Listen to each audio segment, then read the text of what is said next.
Loomis is God here, and I want to talk about the Netflix The Dirt. This is a warning. I am kind of biased because Motley Crue was one of those bands that got me into hard rock metal, and because I was listening to Queen on the little turntable, Fisher Price turntable I had back in the early 80s, and then I found a Motley Crue album in my brother's room and kind of disappeared from his room into my room and he never saw it again. I actually still have that copy, and that copy's not sold. It has the pentagram on it, and it says "Shout the Devil" in my crew on the top. But anyway, so this is just a warning. This is bias. Um, Real psyched up. 11 years in the making, and I sat down on Friday morning and watched it once I got off work. I worked night shift. And Saturday, guess what I did? Watched it again. This movie starts out in from the beginning, from kind of Nikki Six.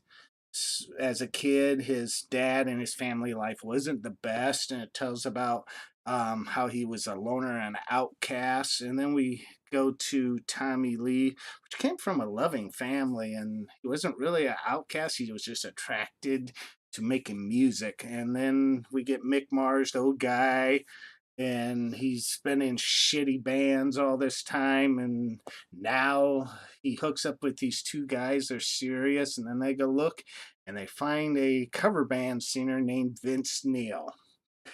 They band together and start making just some kick-ass music that wasn't around, and started bringing in stage quality into the clubs, and they were selling out the Whiskey Go and everything for nights. Made a big name for themselves. This movie reads a lot like the book, The Dirt. The Dirt kind of has the story. Nikki Sixx will start talking, and then Tommy Lee will kind of carry the story, and then Vince Neil, and then Mick Mars, and they even have stuff from other people in the movie. This movie does that feeling of that book through breaking the fourth wall in this movie. Like at the beginning, Nikki Sixx is telling when he's growing up, and Tommy Lee goes, "God, Nikki, will you let me speak?" Something in those senses, in that sense that hey, and that's fourth wall breaking, and that's was real cool because the movie had a lot of years to cover, and I thought it did it real well.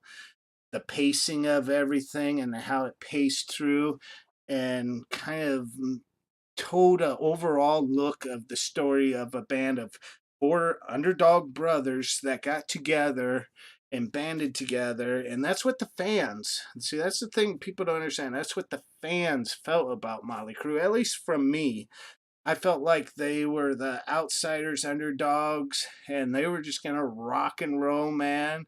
And they always said they weren't gonna have another band member, but if you know Motley Crue, there was a problem with another singer and another drummer, and both of those albums dropped because the fans love Motley Crue because they're all brothers. But anyway, got a lot of ground to cover in that movie. I thought it was well paced. Warning: it is Motley Crue, loud, crude, and rude. So don't have your kids around. There's a lot of sexual stuff in it, a lot of drug abuse because we even go through like when the band was beginning, they were a party band and everything, and then they started getting into the heavy drugs. And Nikki does a heroin overdose and dies, and a lot of kind of non-brother things. Well, not really. Brothers kind of get mad at each other, but in the end, they come back together, and they know they'll always be the crew. Loved it. The only thing I had a problem with is, and really, the book I had read a long time ago, so I recall they did a little more detail on the albums, talking about the music, and talking about the eras. Because Motley Crue, yes, everyone thinks they were a hair band.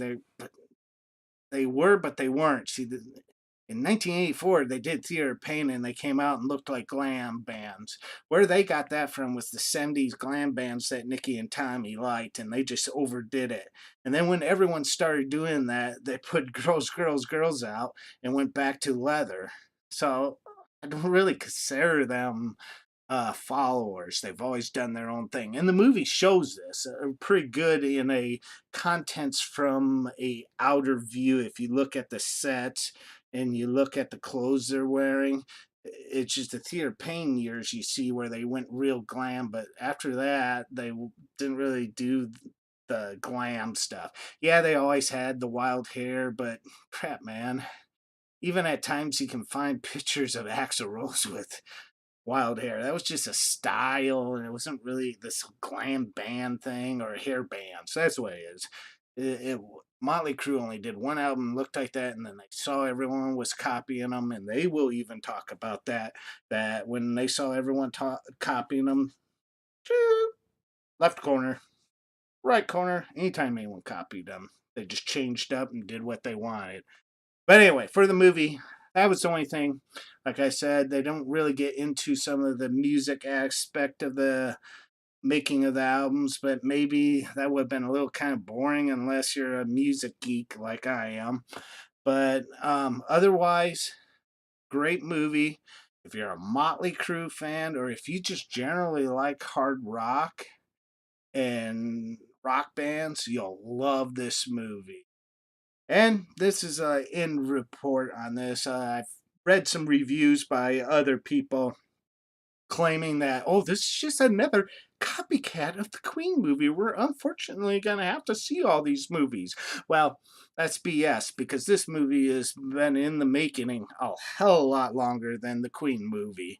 Motley Crue was trying to make it with Columbia and or yeah Columbia Pictures, and Columbia Pictures wanted to kind of clean it up and not show some of the dark eras. And if you don't know Nikki Sixx, he is a real big ponent on helping people with heroin and opiates, drugs, basically with bad drug addictions to lead them in the right way. So you get that, and a lot of the companies didn't want to put that stuff in of him dying of an overdose and some of the dark stuff that happens to Motley Crue. But Motley Crue wanted it to be accurate to the book and dirty to the book.